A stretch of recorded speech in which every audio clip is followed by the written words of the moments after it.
తెలంగాణలో పార్టీ ఫిరాయింపు ఎమ్మెల్యేల వ్యవహారంలో కీలక పరిణామం చోటు చేసుకుంది. అసెంబ్లీ స్పీకర్ గడ్డం ప్రసాద్ కుమార్ సంచలన తీర్పిచ్చారు. 5గురు ఎమ్మెల్యేల అనర్హత పిటిషన్లను కొట్టివేశారు. ఎమ్మెల్యేలు తెల్ల వెంకట్రావు, బండ్ల కృష్ణమోహన్ రెడ్డి, గూడెం మహిపాల్ రెడ్డి, ప్రకాష్ గౌడ్, అరకిపూడి గాంధీ పార్టీ మారినట్టుగా ఆధారాలు లేవన్నారు. వాళ్లపై అనర్హత వేటుకు నిరాకరించారు. 10 మందిపై అనర్హత పిటిషన్లు దాఖలైతే 8 మందికి సంబంధించి విచారణను ఆల్రెడీ పూర్తి చేసేశారు. దానం నాగేందర్, కరీం శ్రీహర్పై దాఖలైన పిటిషన్లకు సంబంధించిన విచారణ ఇంకా పూర్తవలేదు. ఇక పోచారం, కాళే యాదయ్య, సంజయ్ కుమార్కు సంబంధించిన గురువారం తీర్పు వెలువడే అవకాశం కనబడుతోంది.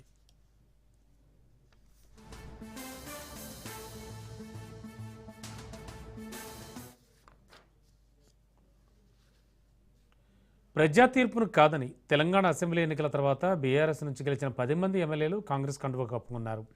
పార్టీ మారిన వాళ్లలో Khairatabad MLA Danam Nagender, station Ghanpur MLA Karim Srihari, Bhadrachalam MLA Tella Venkatrao, Banswada MLA Pocharam Srinivas Reddy, Gadwal MLA Krishnamohan Reddy, Chevella MLA Kale Yadaiah, Rajendra Nagar MLA Prakash Goud, Serilingampally MLA Arikapudi Gandhi, Patancheru MLA Gudem Mahipal Reddy, Jagtial MLA Sanjay కుమార్లు ఉన్నారు.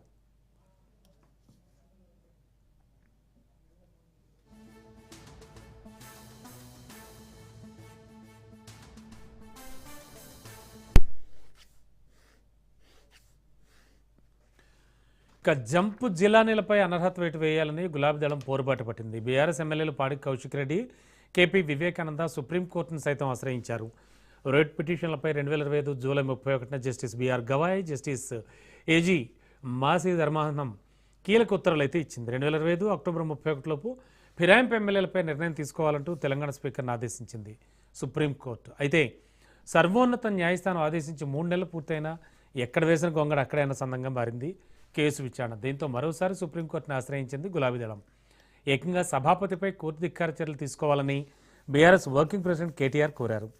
ప్రొసీడింగ్స్ ఆలస్యం చేస్తే వ్యతిరేకంగా నిర్ణయం తీసుకోవచ్చని సుప్రీంకోర్టు గతంలోనే స్పష్టం చేసింది. దీంతో కాలయాపన చేయకుండా స్పీకర్ గడ్డం ప్రసాద్ కుమార్ నిర్ణయం తీసుకున్నారు.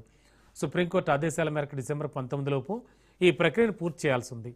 గడువు పూర్తవడానికి ముందే 5గురిపై నిర్ణయం తీసుకున్నారు స్పీకర్. ఇక మరో 5గురిపై త్వరలోనే నిర్ణయం తీసుకోవచ్చు.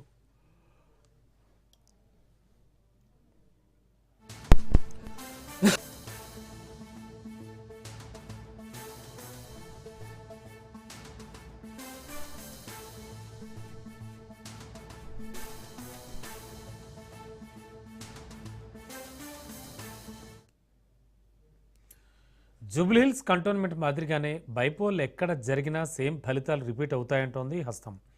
కనీసం ఆ 2 స్థానాల్లో అయినా ఎన్నికలకు సిద్ధం అంటోంది. బీఆర్ఎస్ నుంచి గెలిచి కాంగ్రెస్లో చేరిన ఎమ్మెల్యేలు దానం నాగేందర్, కరీం శ్రీహరి త్వరలో అయితే రాజీనామా చేసే అవకాశం కనిపిస్తోందని, 2 నియోజకవర్గాల్లో ఉప ఎన్నికలు అనివార్యం అంటూ రాజకీయ వర్గాల్లో చర్చ నడుస్తోంది. తాజాగా పశ్చిమ బంగాల్లో టీఎంసీలో చేరిన బీజేపీ ఎమ్మెల్యేపై స్పీకర్ వేటు వేయడం ఫిరాయింపు ఎమ్మెల్యేల కేసులో ఓ టర్నింగ్ పాయింట్గా మారింది. దానం నాగేందర్ బీఆర్ఎస్ ఎమ్మెల్యేగా ఉంటూనే లోక్సభ ఎన్నికల్లో ఏకంగా కాంగ్రెస్ అభ్యర్థిగా సికింద్రాబాద్ ఎంపీ స్థానానికే పోటీ చేశారు. ఆయన పార్టీ మారినట్లు స్పష్టంగా రుజువైంది. దానం కూడా బైపోల్కు వెళ్లేందుకు సిద్ధమంటూ సన్నిహితుల వద్ద చెబుతున్నారట. ఇక స్టేషన్ ఘన్పూర్ ఎమ్మెల్యే కడీం శ్రీహర్ సైతం పార్టీ మారినట్లు బహిరంగంగా అంగీకరించారు. ఆయన కుమార్తె కడీం కావ్య కాంగ్రెస్ ఎంపీగా పోటీ చేసి గెలుపొందారు. కాంగ్రెస్ నిర్వహించిన అనేక సభలు, సమావేశాల్లో కడీం పాల్గొన్నారు.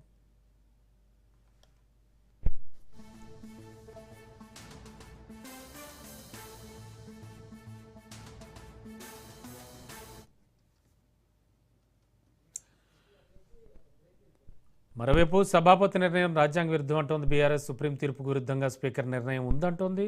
జడ్జిమెంట్ కాపీని ఇవ్వమని అడిగితే ఇవ్వలేదని గులాబీ లీడర్లు ఆగ్రహం వ్యక్తం చేస్తున్నారు. సీఎంకు దమ్ముంటే 10 మంది ఎమ్మెల్యేలతో రాజీనామా చేయించి ఎన్నికల్లోకి వెళ్లాలంటూ సవాల్ విసురుతున్నారు. రెబెల్ ఎమ్మెల్యేల అనర్హతపై న్యాయ పోరాటం ఆగదని స్పష్టం చేశారు బీఆర్ఎస్ నేతలు. ఓవరాల్గా చూస్తే ఇవాళ జరిగిన ప్రధాన పరిణామం మనం గమనించాం. మరి దీనికి సంబంధించి ప్రస్తుతానికి క్లీన్ చిట్ జడ్జిమెంట్ అనేటువంటి